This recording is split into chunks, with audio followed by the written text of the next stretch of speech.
দিকে নজর রাখতে হচ্ছে। আজই বাংলার ভোটের দিন ঘোষণা, পশ্চিমবঙ্গ সহ 5 রাজ্যে ভোটের দিন ঘোষণা। গতকালই ভোট প্রস্তুতি নিয়ে চূড়ান্ত বৈঠক করে ফুল বেঞ্চ এবং আজকেই ভোট কবে, ভোটের দিন ঘোষণা করবেন মুখ্য নির্বাচন কমিশনার। আজই বাংলার ভোটের দিন ঘোষণা, পশ্চিমবঙ্গ সহ 5 রাজ্যে ভোটের দিন ঘোষণা হবে আজকেই। আমরা দেখেছি গতকালকেই ভোট প্রস্তুতি নিয়ে চূড়ান্ত বৈঠক করে ফুল বেঞ্চ এবং আজকেই ভোটের দিন ঘোষণা করবেন মুখ্য নির্বাচন কমিশনার।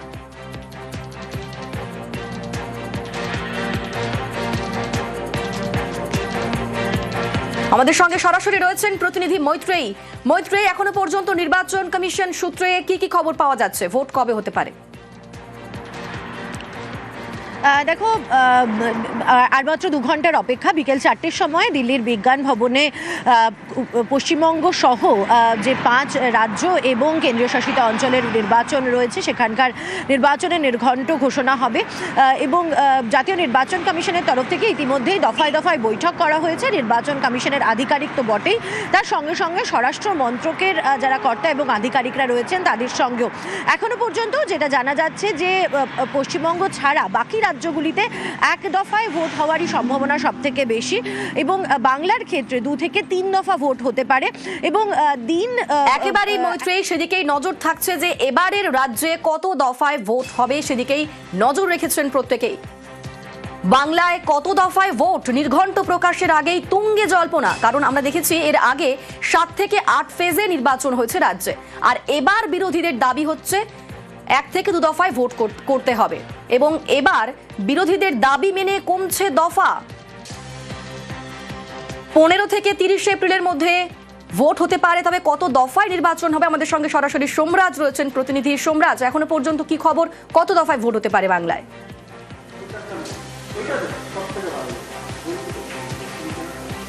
দেখো, এবারে বাংলায় ভোটের দফা কমছে, অন্তত কমিশন সূত্রে তেমনটাই জানা যাচ্ছে। আমরা আগেই জানিয়েছিলাম যে এবার রাজ্যে সর্বোচ্চ 4 দফায় ভোট হতে পারে। কমিশন সূত্রে জানা যাচ্ছে এবারে বাংলায় ভোট 2 থেকে 3 দফার মধ্যেই থাকবে, তার থেকে বেশি হওয়ার সম্ভাবনা নেই। ইতিমধ্যেই জাতীয় নির্বাচন কমিশনের ফুল বেঞ্চ যখন কলকাতায় এসেছিল তখন কমিশনের ফুল বেঞ্চের কাছে একাধিক রাজনৈতিক দল আবেদন জানিয়েছে যে 1 দফা বা 2 দফায় ভোট করানোর জন্য। জাতীয় নির্বাচন কমিশন মনে করছে এ রাজ্যে 1 দফায় ভোট করানোর জন্য প্রয়োজনীয় পরিকাঠামো থেকে শুরু করে একাধিক জায়গার সমস্যা রয়েছে, সেই জন্য 1 দফায় ভোট করানো কোনোভাবেই সম্ভব নয়। সেক্ষেত্রে 2 দফা বা 3 দফায় ভোট করানো হতে পারে এবারের বাংলার বিধানসভা ভোটে। কিন্তু তার থেকেও যেটা বড় ব্যাপার, কবে ভোট হবে?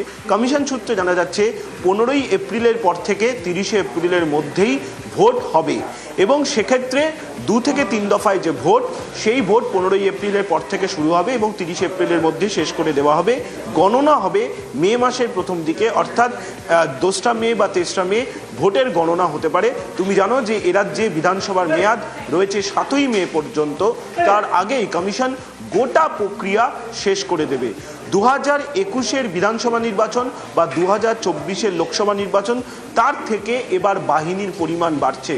তুমি জানো ইতিমধ্যেই জাতীয় নির্বাচন কমিশন এ রাজ্যে বিধানসভা নির্বাচনের নির্ঘণ্ট ঘোষণার আগেই 480 কোম্পানি কেন্দ্রীয় বাহিনী মোতায়েন করেছে, যার মধ্যে 400 কোম্পানিরও বেশি বাহিনী ইতিমধ্যেই রাজ্যে চলে এসেছে।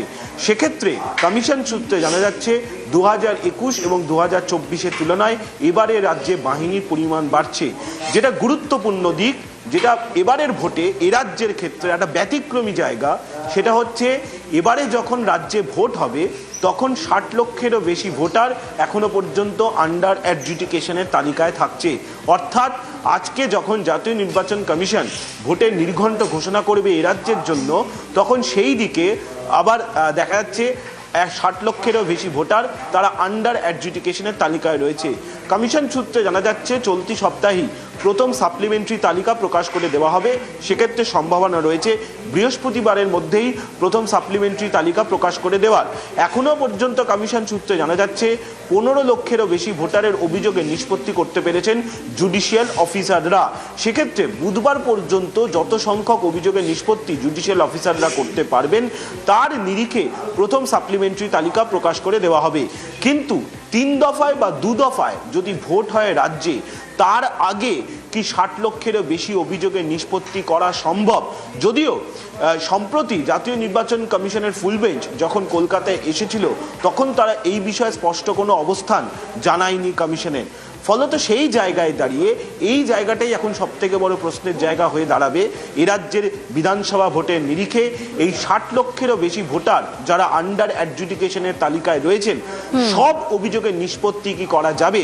যদিও কমিশনের তরফে বলা হচ্ছে তারা চেষ্টা করছেন রাজ্যের বিধানসভা ভোটের মনোনয়ন জমা দেওয়ার শেষ দিন পর্যন্ত যাতে এই অভিযোগগুলি নিষ্পত্তি জুডিশিয়াল অফিসাররা করতে পারেন।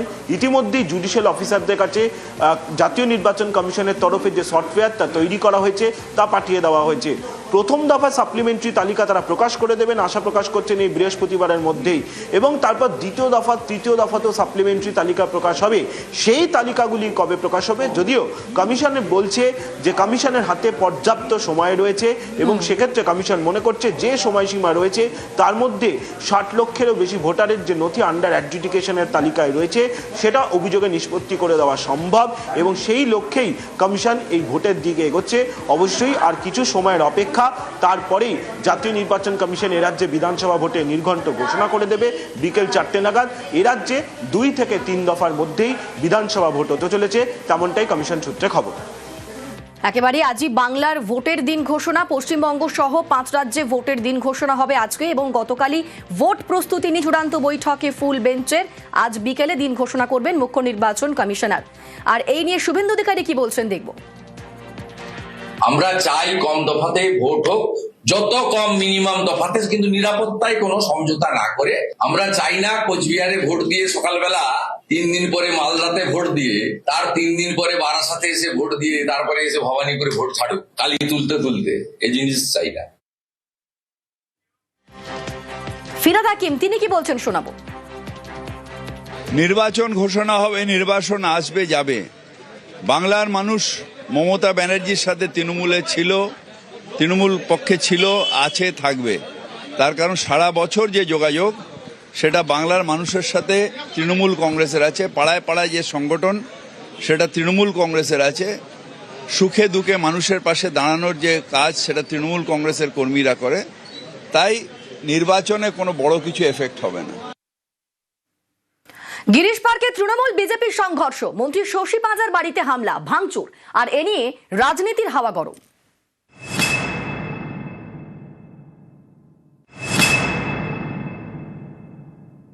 পরিকল্পনা করেই অরাজকতা করছিলেন এবং খুন করার পরিকল্পনা ছিল।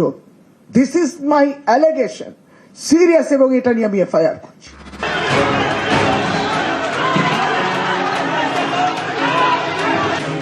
তৃণমূল বিজেপির সংঘর্ষ, গিরিশ পার্কে তুলকালাম, রাজ্যের মন্ত্রী শশী পাঁজার বাড়িতে হামলা।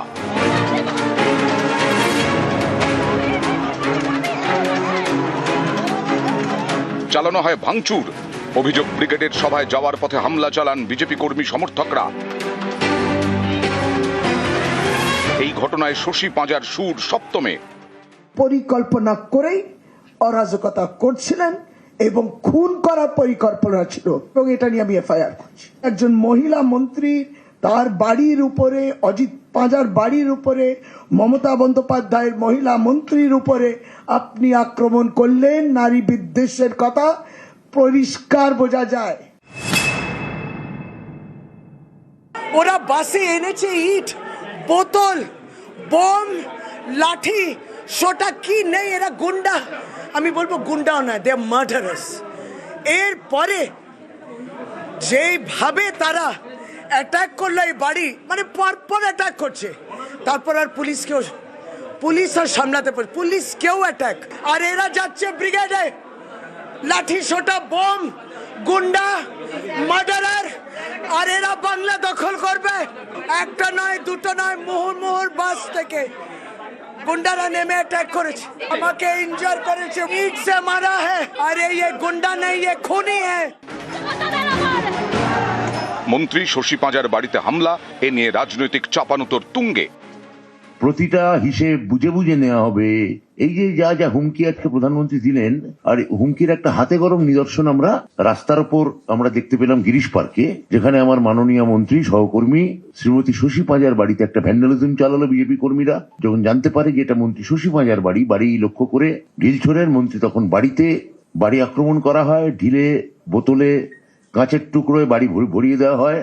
মানে স্বাধীনতার পর ভারতবর্ষের এমনকি কোনো অঙ্গরাজ্যের মন্ত্রী বাড়ি এইভাবে আক্রমণ করা হচ্ছে, আমরা এর কোনো প্রাক নজির খুঁজে পাইনি। চারিদিকে কাউন্সিলর জড়ো হয়ে ইট ছুড়বেন, আর সেই ইট পুড়িয়ে বাঁচার জন্য কেউ ইট ছুড়বে না? এত জায়গা দিয়ে ব্রিগেডের গাড়ি আসছে, এত গাড়ি ভাঙচুর করুন, শান্তি হয়নি সেন্ট্রাল এভিনিউর ওপরে? পুলিশ আক্রান্ত কি প্রমাণ করবেন? পুলিশ তো হামটি ডামটি রেস্টুরেন্টে বসে কফি খাচ্ছিল। আজকে আমরা যা আইনগত ব্যবস্থা নেব, কিন্তু খুব একটা বেশি আমাদের প্রত্যাশা নেই। নিউজ 18 বাংলা। গিরিশ পার্কের তাণ্ডব ভাঙচুরে মামলা করল পুলিশ। পুলিশের উপর হামলা, গাড়ি ভাঙচুরে শতপ্রণোদিত মামলা রুজু। আমরা দেখেছি ব্রিগেডের সভার আগে গিরিশ পার্কে ধুমধুমার কাণ্ড, এবং ইতিমধ্যেই রাতেই পরস্পরের বিরুদ্ধে থানায় নালিশ করেছে তৃণমূল বিজেপি। সে ঘটনাতে গ্রেফতারও চলছে, তল্লাশি চলছে। আর এবার তাণ্ডব ভাঙচুরে মামলা করলো পুলিশ। আমাদের সঙ্গে অমিত রয়েছেন প্রতিনিধি। অমিত, কোন কোন ধারায় মামলা করেছে পুলিশ? খুনের চেষ্টা সহ পুলিশের উপর আক্রমণ, অর্থাৎ সরকারি কর্মী কাজে বাধা দেন, সরকারি কর্মীকে হেনস্থা করা, সরকারি কর্মীকে মারধর করা। শুধু তাই নয়, সরকারি কর্মী অর্থাৎ পুলিশের ওপরে যে ধরনের আঘাত আনা হয়েছে মারধরের ফলে, সেই সমস্ত ধারা যেমন রয়েছে, এবং একসঙ্গে সরকারি সম্পত্তি ধারাও কিন্তু যুক্ত করা হয়েছে। তোমরা জানিয়ে রাখো, ইতিমধ্যেই যে 9 জনকে গ্রেপ্তার করা হয়েছে এখনো পর্যন্ত, সেই 9 জনকে ইতিমধ্যে ব্যাংশাল কোর্টে পেশ করা হয়েছে পুলিশের তরফে, এবং নিজেদের হেফাজতের চেয়ে আবেদন জানানো হচ্ছে পুলিশের তরফে, এমনটা কলকাতা পুলিশ সূত্রে খবর। অন্যদিকে কলকাতা পুলিশ সূত্রে যে জানানো হচ্ছে যে কলকাতা পুলিশ আবার একটি শতপ্রণোদিত মামলা করেছে গতকালের ঘটনায়, এবং একই সঙ্গে এই রাজনৈতিক দলের তরফেও একে অপরের বিরুদ্ধে তারা কিন্তু লিখিত অভিযোগ ইতিমধ্যে গিরিশ পার্ক থানাতে জমা দিয়েছে, এবং তার ভিত্তিতেও কিন্তু মামলা রুজু করা হচ্ছে পুলিশের তরফে, এমনটা পুলিশ সূত্রে খবর। সব মিলিয়ে ক্লোজ সার্কিট ক্যামেরা ফুটেজ এবং বিভিন্ন সোশ্যাল মিডিয়াতে যে সমস্ত ফুটেজ ইতিমধ্যেই ভাইরাল হয়েছে, এছাড়া সংবাদ মাধ্যমে যে সমস্ত ফুটেজ রয়েছে, সেই সমস্ত ফুটেজ থেকে অভিযুক্তদের চিহ্নিতকরণের কাজ কিন্তু চলছে। যাদের চিহ্নিত করা গিয়েছে তাদের ইতিমধ্যে গ্রেপ্তার করা হয়েছে, এমনটা কলকাতা পুলিশ সূত্রে জানা যাচ্ছে। সেক্ষেত্রে গতকাল বিকেলের মধ্যে 4 জনকে গ্রেপ্তার করা হয়েছিল, এবং পরবর্তী সময় রাতে আরো বেশ কিছু জায়গায় ফুটেজ থেকে অভিযুক্তদের চিহ্নিত করার পর রাতে তল্লাশি অভিযান চালিয়ে বিভিন্ন জায়গা থেকে, কলকাতা শহরের বিভিন্ন জায়গা থেকে তাদেরকে গ্রেপ্তার করা হয়েছে, এমনটা কিন্তু পুলিশের তরফে জানানো হচ্ছে। অন্যদিকে যেহেতু প্রায় দীর্ঘ সময়, প্রায় ঘন্টাখানেক ধরে এই ভাঙচুরের ঘটনা বা এই তাণ্ডব চলেছে, সেক্ষেত্রে অনেক ফুটেজ বা অনেক ব্যক্তি সেখানে সেই জমায়েতে ছিল, তাদেরকে চিহ্নিতকরণের কাজ কিন্তু জারি রাখা হয়েছে পুলিশের তরফে।